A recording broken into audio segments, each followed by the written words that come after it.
عرب کے اندر جو نکاح کا سسٹم تھا، آپ تعجب کریں گے کہ نکاح کا سسٹم بھی بڑا خراب تھا۔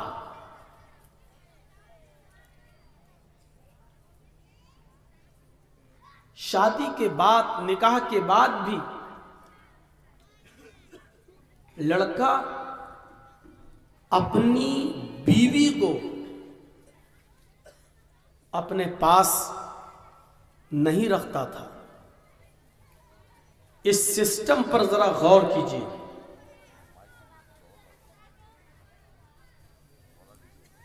بخاری شریف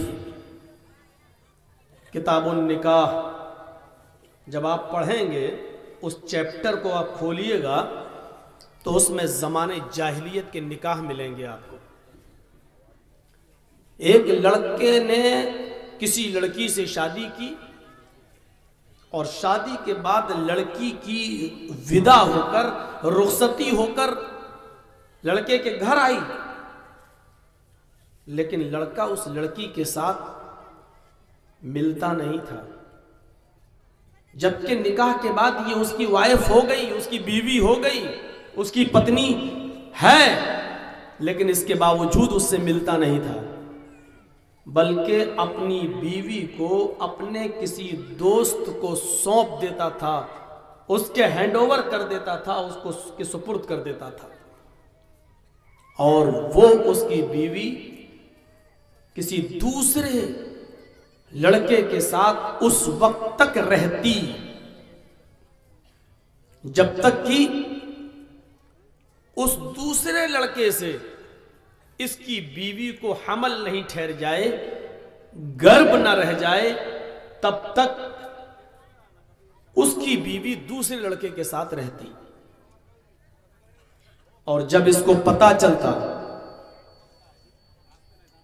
کہ ہماری بیوی کو جس کے پاس ہم نے بھیجا تھا اس سے حمل ٹھہر گیا ہے، گربھ رہ گیا ہے، تب یہ اس کو بلاتا تھا اور اپنے گھر میں لاتا تھا، اور پھر اس کے ساتھ رہن سہن ہوتا تھا، اس کے ساتھ ملنا جلنا ہوتا تھا۔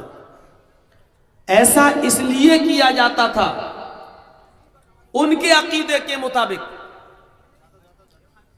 ایسا اس لیے کیا جاتا تھا کہ اس سے بچہ نیک پیدا ہوگا۔ یہ کتنی گھناؤنی رسم تھی کہ شادی کے بعد بھی لڑکا اپنی بیوی سے مل نہ سکے اور اس کو دوسرے کے حوالے کر دے۔ شادی کا ایک طریقہ یہ تھا، ایک طریقہ تو میں بتا چکا ہوں، یہ شادی کا دوسرا طریقہ یہ تھا کہ ایک ہی عورت کے پاس، ایک ہی لڑکی کے پاس 3 سے زیادہ اور 10 تک جتنے افراد جانا چاہتے جاتے، 3 ہو سکتے تھے، 4 بھی ہو سکتے ہیں، 5 بھی، 6 بھی، 7 بھی، 8 بھی، 9 بھی اور 10 تک ہو سکتے تھے، لیکن 10 سے زیادہ نہیں۔ اور یہ سلسلہ ان لوگوں کے درمیان اس وقت تک رہتا، اس لڑکی کے پاس آنے جانے کا سلسلہ، جب تک اس لڑکی کے کوئی بچہ پیدا نہیں ہو جاتا۔ جب بچہ پیدا ہو جاتا تھا تو وہ لڑکی ان تمام لوگوں کو بلاتی جن کے ساتھ اس نے کانٹیکٹ کیا ہے، 3 4 5 6 7 8 9 10 تک جتنے لوگ اس کے پاس گئے، ان سبوں کو بلاتی اور کہتی کہ ہمارے پاس تم لوگ آئے ہو، تم لوگ پورے سال ہمارے ساتھ رہے ہو، ہمارا اور آپ کا معاملہ کلیئر ہے، اب یہ بچہ پیدا ہوا ہے۔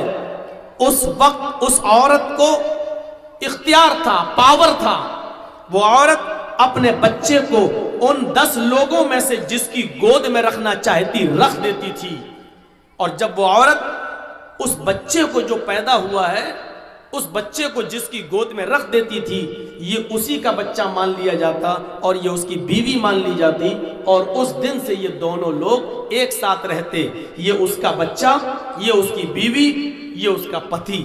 یہ شادی کا ایک اور بھینکر اور خراب طریقہ تھا عرب کی سرزمین پر محمد الرسول اللہ صلی اللہ علیہ وسلم کے آنے سے پہلے۔ عرب کے اندر ایک تیسرا طریقہ اور تھا شادی کا۔ کچھ عورتیں اپنے گھروں پر ہری جھنڈی، گرین فلیگ لگا لیا کرتی تھی، ہری جھنڈیاں لگا لیا کرتی تھی، اور ہری جھنڈی کا مطلب یہ ہوتا تھا کہ اس عورت کے پاس جو بھی جانا چاہے چلا جائے، پورے سال تک یہ عورت کسی کو روکتی نہیں، چاہے 10 آدمی چاہیں، 20 جائیں، 50 جائیں، پورے سال جتنے بھی آدمی اس کے پاس جانا چاہتے جاتے، اس کے ساتھ ملتے، کانٹیکٹ میں رہتے، تعلق قائم کرتے، شاریرک سمبند بناتے، اور جب اس عورت کے بچہ پیدا ہوتا تو یہ سب کو بلاتی، جتنے لوگ اب تک اس عورت سے ملے ہیں، اس کے ساتھ شاریرک سمبند بنائے ہیں، سب کو بلاتی، چاہے وہ 50 ہوں، 60 ہوں، 70 ہوں، 100 ہوں، 150 ہوں، 200 ہوں، جتنے لوگ بھی اس کے ساتھ ملے ہیں، کانٹیکٹ کیے ہیں، وہ سب کو بلاتی اور سب کو آنا پڑتا۔ پھر خانہ کعبہ سے قیافہ شناس کو بلایا جاتا۔ قیافہ شناس کو ہم کیسے سمجھائیں آپ کو؟ قیافہ شناس ہوتا ہے جو شکل دیکھ کر پتہ لگاتا ہے کہ اس بچے کی شکل کس سے ملتی ہے۔ خانہ کعبہ میں جو قیافہ شناس بیٹھتا تھا اس کو بلایا جاتا اور وہ اس بچے کو دیکھتا جو اس عورت سے پیدا ہوا ہے، اور اس بچے کی شکل ان تمام لوگوں سے میچ کرتا۔ اس بچے کی شکل سب سے زیادہ جس آدمی کے قریب ہوتی، جس سے سب سے زیادہ ملتی جلتی، اس کو یہ گود میں ڈال دیتا اور یہ اسی کا بیٹا مان لیا جاتا اور یہ اس کی بیوی مان لی جاتی۔ یہ عرب کے اندر شادی کا ایک تیسرا طریقہ تھا۔ سوچئے کیسا واتاورن تھا اور کیسا ماحول تھا۔ ایسے ماحول میں اللہ رب العالمین نے جناب محمد رسول اللہ صلی اللہ علیہ وسلم کو مبعوث فرمایا، آپ کو پریشت کیا، آپ کو بھیجا کہ ان تمام قسم کے نکاحوں کو ختم کریے، اس میں عورت کی، استری کی کوئی ویلو نہیں ہے، اس میں کوئی اس کی عزت نہیں ہے۔ ختم کیا اس تمام طریقے کو، اور دوسرا ایک طریقہ قائم کیا ہے، اور وہ یہ ہے کہ لڑکے والا لڑکی کو، لڑکی کے ماں باپ کو آپ پیغام بھیجیں گے۔ سوچئے، کہنے کو تو آج کل لڑکی کے ماں باپ بھی بات کر لیتے ہیں کہ بھائی ہماری بیٹی ہے اور آپ کا بیٹا، دونوں پڑھ رہے ہیں، چلو شادی کر لیں۔ میں اس کو ناجائز نہیں کہہ رہا ہوں، پہلی بات یاد رکھیے گا، میں اس کو ناجائز نہیں کہہ رہا ہوں۔ اگر لڑکی کے ماں باپ لڑکے کے ماں باپ سے بات کر لیں تو یہ ناجائز نہیں ہے، لیکن معاف کیجئے گا بہتر بھی نہیں ہے۔ بہتر یہ ہے کہ لڑکے کے ماں باپ لڑکی کے ماں باپ سے لڑکی کا ہاتھ مانگیں۔ اسلام نے یہ عزت لڑکی کو عطا فرمائی ہے۔ لگنا چاہیے کہ لڑکی کی کوئی ویلو ہے، پوزیشن ہے۔ لڑکے والوں کو چاہیے کہ لڑکی والوں سے لڑکی کا ہاتھ مانگا جائے، اور اسی لیے اسلام نے ایک اور پوزیشن دی ہے عورت کو کہ جب نکاح ہوگا تو چاہے جتنے آدمی آ جائیں، حالانکہ شریعت کے اندر بارات کا کوئی تصور ہے نہیں، وہ ہم اپنی مرضی سے جتنے بنا لیں وہ الگ بات ہے، لیکن شریعت کے اندر بارات کا تصور ہے نہیں، لیکن جتنے بھی آدمی آ جائیں، لیکن جس دن نکاح ہوگا تو لڑکے کے نکاح سے پہلے لڑکی کی اجازت ضروری ہے۔ یہ عزت دی ہے اسلام نے۔ ہو سکتا ہے کہ لڑکی ابھی تک